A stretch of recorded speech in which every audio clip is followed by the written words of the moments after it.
Hi everyone, this is Dave from Geekanoids, and in today's video I want to bring you my full review of the Apple iPad Air 2.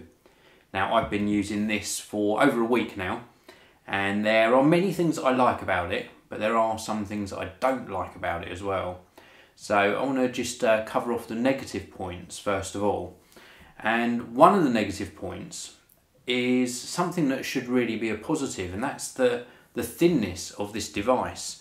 It's super thin, and it makes it very difficult when it's down on a desk like this to actually get hold of and pick up. Now, that might seem like a minor point, but the previous iPad Air was a tiny bit thicker, and it just seemed a little bit easier to manage and easier to handle. The lightness I do appreciate, because this is a very light tablet, but the actual thinness can be a negative point. It makes it very difficult to get hold of, and I think it would be a lot better, a lot more enjoyable experience if I had this inside a case. But alas, I haven't succumbed to Apple's ridiculous pricing on their iPad Air 2 smart cases or smart covers. Instead, I'm waiting for a better third-party option. Now, the thinness is a benefit to a lot of people. It's hardly any different to the previous generation, but I thought that was worth mentioning because it's just something I picked up on that I'd never experienced with the previous generation iPad Air, or indeed the previous generations of iPad. I've never had difficulty in sort of picking it up and gripping something that's so thin and slippery, and I can compare this really to the iPhone 6 and iPhone 6 Plus. A lot of people have mentioned that the latest iPhones are indeed a lot more slippery, a lot more difficult to grip than previous generations that had that more angular design. So anyway, let's move on to just cover off battery life, which unfortunately on this iPad is not as good as on previous generations. Before, I was easily getting a whole day of battery life, easily, of hard use as well. 10 hours plus each and every time. And when I was using the iPad Air, the first generation, I was getting maybe 2 or 3 days use, because obviously I didn't use it for 10 hours a day. This is definitely not as good battery life. Probably you're losing about an hour in comparison to the previous generation. And I think Apple sort of trimmed the size of the iPad Air 2 down and sacrificed some battery life along the way. Because don't forget, we've also got a new A8X processor in here, which, although it's faster, because Apple control the hardware and the software, we shouldn't have seen that amount of drop in battery life. It should be really optimised for the operating system and the hardware, whereby we wouldn't see a big difference in battery life. But unfortunately you do, you lose an hour, so do bear that in mind. Now we move on to the good points, and one of them is a very personal choice, and that is regarding the colour. Now, before I got my iPhone 6, I'd never had a gold Apple product before. And I thought, no, let's switch things up a bit this time around. Let's go for the gold option. And I was really glad I did. I really like the gold option on the iPhone 6, and indeed the iPhone 6 Plus. So when I went to order the iPad Air 2, I thought, no, we'll give the gold option a try. It's the first time Apple have done a gold iPad, and it looks really nice in my opinion. Not everyone's cup of tea, but in my opinion I think it looks superb. It's a shame that the shade of gold on my, in particular, iPad Air 2 doesn't match exactly my iPhone 6. It's just a little tiny bit out, but for the most part the actual colour is really very nice. I think it really does suit the device. I also like white bezel displays as well. I don't think I could go back to actually having something with a black bezel around. Again, a very personal opinion. So let's cover off some more of the positive points on this particular iPad. Well, we've got the lightness. It is super light. If you're holding this up, sort of maybe laying down or sitting on a sofa, reading books, playing games, it's much nicer. It's very minimal difference between this and the previous generation, but I think it is a big benefit, and it's just superbly light. I cannot explain it enough. You really need to hold one of these to really understand what Apple have done to make this such a light device. The A8X processor and the jump in memory inside here not storage capacity, the actual RAM, gone up to 2 gigabytes. So that in combination with the better processor really does make this a very responsive tablet device. It's super quick, handles all of the things I've thrown at it, and for creating, perhaps you're using iMovie on this to actually process videos, you really will notice the speed difference from this in comparison to the previous generation.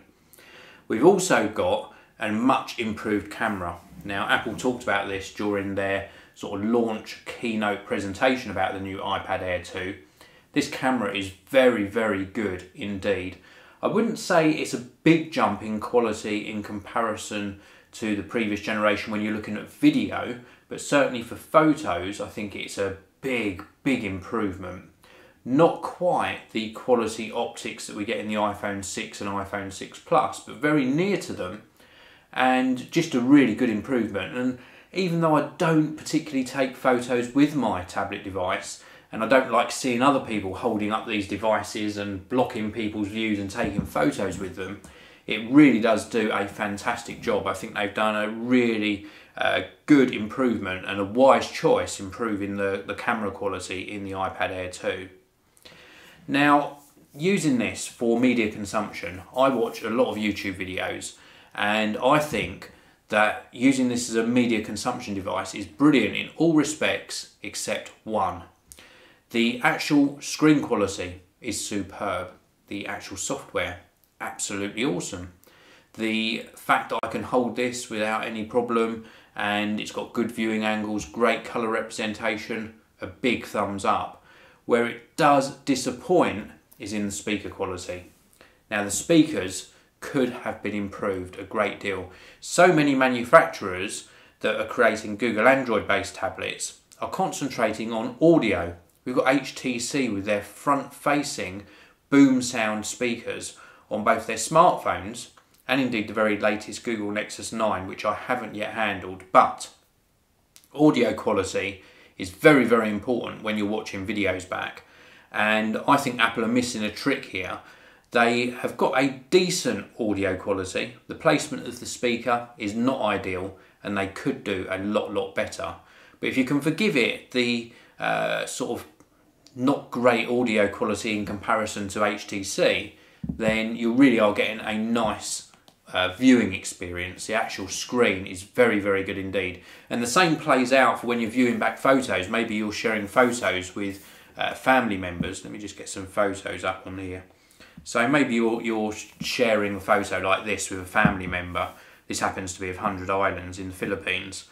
And it is just superb. The screen on the iPad Air 2 is a real joy to actually view back media on. So I don't think you'll have any issues or any sort of complaints with regard to display quality. Now, I want to cover off something that quite a few people actually contacted me about, and that's about the screen issue that some people are experiencing, and also vibration issue when using this at higher volumes. And the demonstrations that I saw were people putting a white screen up on their iPhone, then pressing on the back, and along the right hand side, so this side here, you could actually see the colour changing on the screen on the front. Now, mine doesn't have that issue, and I don't think it is a real issue because you should just be holding your device. You shouldn't be pushing in on the back of the screen. It's a bit like saying a thin device like this will bend, which I have seen somebody actually bend one of these and almost snap it in half. And of course it'll bend. It's a thin device. The other issue was somebody playing back high volume, and they had something on the screen, and the screen was vibrating and moving the object across the screen of the iPad, and they said that's a deal breaker for them. You know, they couldn't put up with having something vibrating across the screen while the audio is playing back. Now, admittedly, if you're holding the device like this and watching a video and the audio is affecting your viewing experience, i.e. it's vibrating your fingers, then yes, that is an issue.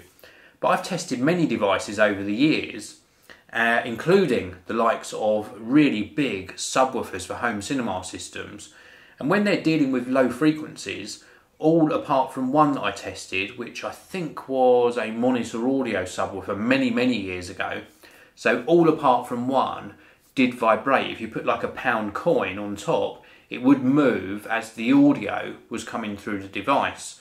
So that's going to happen. You know, it's a very thin device and they've had to fit all of these components into a very thin encasement. So you're going to get some vibration coming through from the speaker, either onto the screen or onto the back casing. So again, I don't think it's an issue. I think it's a non-issue. So in closing, should you buy an iPad Air 2? Well, if you're getting your first tablet and you like iOS, it's a fantastic device and highly recommended. If you are upgrading from a previous generation, again, I would highly recommend it. Apart from if you've got the first generation iPad Air, I don't think it's a necessary upgrade. If you've got to have the latest and greatest, then yes, do upgrade. If you use it for video processing or perhaps playing a lot of high-end games, then possibly do upgrade. But I don't think it's an essential upgrade from a first generation iPad Air.